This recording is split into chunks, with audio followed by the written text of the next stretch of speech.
Meanwhile, the House of Representatives remains paralyzed after Speaker Kevin McCarthy's unprecedented outing. With the chamber in recess until next week, most Republicans remain furious over the vote to remove McCarthy. Major legislation, aid to Ukraine, and long-term government funding are all on hold as Republicans continue infighting to try to reach a decision on a new House Speaker. Ike Ajachi has more on this developing story in Washington. The country is a little more than a month away from another potential government shutdown following the historic ouster of former Speaker Kevin McCarthy. The House of Representatives remains without a speaker and its halls empty as lawmakers took the rest of the week off until Tuesday. Is there any guidance you can give folks about what happens next? I'm sorry, I can't at this point. The current power struggle within the GOP between its most far-right members and a majority of Republicans, leaving the House rudderless, unable to take up legislation or perform the most basic functions in the House until a new speaker is elected. We need to change the poisonous atmosphere in Washington. You know, we have strong disagreements, but we need to stop seeing each other as enemies.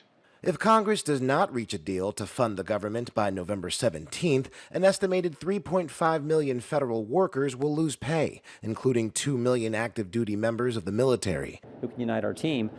I think I can do that. Representative Jim Jordan, chairman of the House Judiciary Committee and a close ally of former President Donald Trump, has announced that he's a candidate for Speaker, along with current Majority Leader in the House, Steve Scalise. Both lawmakers say they are confident they can unite Republicans, and sources tell ABC News both of them will be more skeptical of continued support for Ukraine moving forward. If you can tell us what the goal is, how's the money being spent?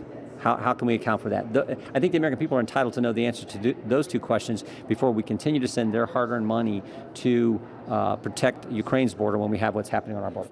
Many House Republicans have discussed punishing and in some cases even expelling some of the 8 members who helped oust McCarthy. Their next opportunity to do so will be Tuesday when Republicans return for a conference meeting to try to rally behind one candidate for Speaker. Ike Ajachi, ABC News, Washington. Meanwhile, another deadly Russian attack in Ukraine today, killing at least 50 people. Ukrainian President Zelensky is calling on more help from Western allies, but additional funding from the U.S. is in doubt. The Pentagon warns funding for the war is running low.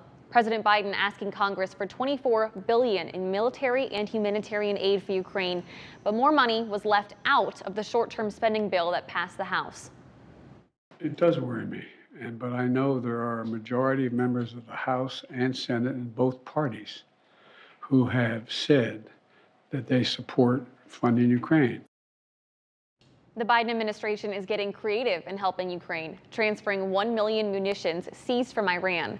They're also reportedly working with the European Union to transfer $300 billion in frozen Russian assets to Ukraine. Amid a surge of migrants, construction of a border wall in South Texas has been approved in a stark reversal by the Biden administration. More than 24 federal laws were waived to allow construction of the wall in South Texas. This comes as cities along the border and in the north struggle to handle the influx of people coming from Latin America. Last month marked the most migrant encounters at the border so far this year, with more than 200,000 people apprehended. We'll discuss how we can continue to enhance border and port security while facilitating legitimate travel and trade between us. But we want to make sure that our border is also safe and secure. Now, the wall covers roughly 20 miles. The construction includes detection technology, lighting, and access roads. Environmental advocates say these border structures will run through public lands, habitats of endangered plants and animal species.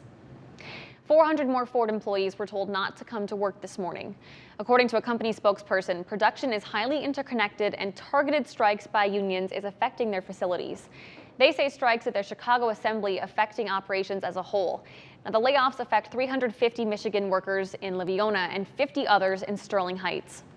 We supply Chicago Assembly with transmissions, so it's inevitable that it was going to affect us this way. I'm sure there will be more in the not too distant future.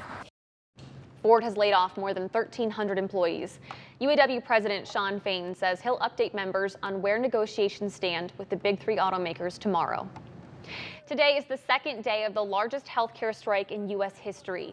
More than 75,000 employees of Kaiser Permanente walked off the job yesterday.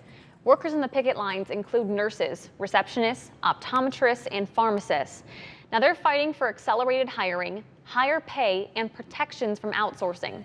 Workers also accuse Kaiser of cutting performance bonuses for employees. This round of picketing will end on Saturday.